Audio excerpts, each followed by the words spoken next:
Exercise 3.1ல் third sum பார்த்திங்கன்னா find the degree of the following polynomial. ஒரு polynomial கொடுத்து அதில் டிகிரி கேட்டிருக்காங்க. வேரியபிள்ஸில் பவர் அதிகமாக இருக்கிறதா நமக்கு டிகிரி. ஓகே, இப்போ ஃபஸ்ட்டு சப்டிவிஷனில் பார்த்திங்கன்னா ஃபஸ்ட்டு பாலினாமியலில் ஒய் பவர் 7 இருக்குது. அப்போ இந்த பாலினாமியலோட டிகிரி என்ன? 7. செகண்ட் சப்டிவிஷனில் x cube, x power 4, x power 6 இருக்குது. கீழே ஒரு எக்ஸ் ஸ்கொயர்டு இருக்குது.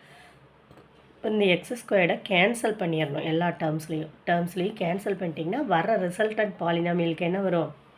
இங்கே எக்ஸ் ஸ்கொயர் போச்சுன்னா 1 வரும், இங்கே 2 வரும், இங்கே எக்ஸ் ஸ்கொயர் போச்சுன்னா 4 வரும். அப்போ நமக்கு டிகிரி என்ன? 4. ஓகே, நெக்ஸ்ட்டு தேர்ட் சப்டிவிஷன் பார்த்திங்கன்னா x cube, x square plus எக்ஸ்ன்னு இருக்குது. இந்த எக்ஸ் க்யூபை உள்ளே கொண்டு போய் மல்டிபிள் பண்ணணும். அப்போ உள்ளே கொண்டு போய் மல்டிபிள் பண்ணிங்கன்னா மேலே ஆட் பண்ணணும். 3 + 2 5 ப்ளஸ் இங்கே 1 இருக்குதா அர்த்தம். இப்போ 3 + 1 எக்ஸ் பவர் 4. அப்போ இதோட டிகிரி ஆஃப் த பாலினாமியல் என்ன? 5.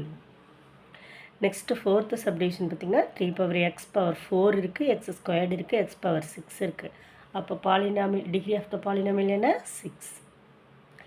நெக்ஸ்ட்டு ஃபிஃப்த்து சப்டிவிஷனில் p power 4, p power cube, p power 2 இருக்குது. அப்போ இதில் எது டிகிரி? 4.